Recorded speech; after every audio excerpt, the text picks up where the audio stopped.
Crime की दुनिया से जुड़ी एक और सच्ची घटना को लेकर आपके साथ मैं हूं सना खान। क्या है आज की क्राइम स्टोरी, आइए आपको बताते हैं। अगर आपने अब तक हमारे चैनल को सब्सक्राइब नहीं किया है तो चैनल को सब्सक्राइब करें, वीडियो को लाइक और शेयर जरूर करें। मायके वालों से बात करना एक पति को गुजरा इतना नागवार कि गुस्से में पत्नी के साथ कर डाला ये कांड। कहा 1000 बार मना किया फिर भी नहीं मानी तो अब झेलो। क्या है पूरी कहानी, आइए आपको बताते हैं। मामला उत्तर प्रदेश के मुरादाबाद के थाना मैनाठेर मोहल्ले का है, जहां से ये चौंकाने वाली वारदात सामने आई, जहां 45 साल के चांद मोहम्मद ने अपनी पत्नी राबिया की नाक चाकू से काट दी। घटना का कारण था कि राबिया अपने मायके वालों से बात करती थी, जिसे आरोपी पति कई बार रोक चुका था। पत्नी ने बताया कि 3 दिन पहले पति से झगड़ा होने के बाद वह मायके चली गई थी। शनिवार सुबह बेटी के कपड़े लेने के लिए जब वह ससुराल पहुंची तो पति ने अचानक उस पर हमला कर दिया। राबिया ने बताया कि हमला करने के बाद आरोपी पति ने धमकी दी, 1000 बार मना किया था, मायके से बात मत करो, नहीं मान रही तो अब झेलो। इसके बाद आरोपी वहां से भाग गया।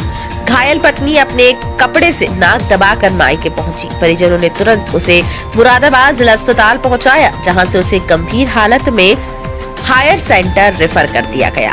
दरअसल चांद मोहम्मद पेशे से पॉलिश कारीगर है और वह एक एक्सपोर्ट फैक्ट्री में पीतल पॉलिश का काम करता है। 7 साल पहले उसकी शादी राबिया से हुई थी।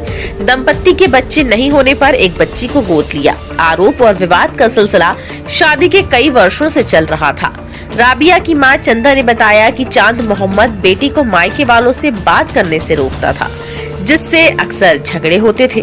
3 दिन पहले भी इसी वजह से विवाद हुआ और राबिया ससुराल छोड़कर मायके चली आई थी। शनिवार सुबह जब वह कपड़े लेने गई तो आरोपी ने उस पर हमला कर दिया। चंदा ने कहा, मेरी बेटी की क्या गलती थी, इसका इतना खून बह गया कि डॉक्टर उसे दूसरे अस्पताल में रेफर कर दिया।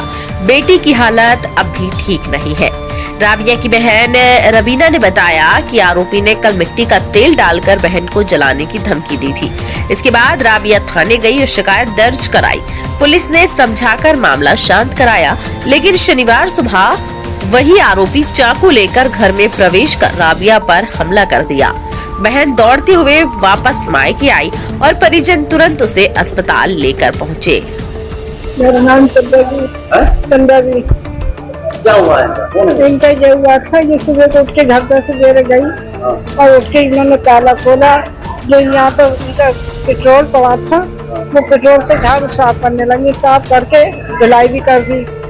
मुझे पैसे दिए उन्होंने कि बोले हमने दूध की थैली ले लो। मैं थोड़ी सी दूर पहुंची गली में, वो दूध की थैली लेके आ रही तो देखो इसकी लड़की वो रोने लगी दरवाजे से। तो जब मैं दौड़िया के लिए भागी तो देखो तो कि पीछे अंदर से गोली रोटी जा रही है। तब देखा मैंने तो मेरा वो देखो भाग गया एकदम निकल के चांद। तो बोला मैं तो ये मार के जाऊंगा। ये लाया पेट्रोल पूरे घर में छिड़क दिया और गैस रन से आ गया। एक इसका दोस्त है इमरान का, क्या नाम है उसका, फहीम नाम है क्या? ये क्या किया? ये चेहरे पे बता रही हूँ आपको। ये है तो इनने चाकू मारा, इसके हाथ में चाकू और छुरी और कैंची, ये चीजें और नशा, ये तीनों चीजें 4-5 चीजें से डराता था इससे और बढ़ता। बोल रवीना। ये कौन है? बहन। क्या हुआ? कल इनका झगड़ा हो गया था इनके शोहर से। वो इन्हें मिट्टी मतलब पेट्रोल छिड़क कर आग लगा के साथ में मर रहे थे। उसके बाद में कल इन्होंने FIR कराई, थाने चली गई। वहाँ से इनका फैसला हो गया। अब वो सुबह ही आया और इनकी नाक काट के चला गया।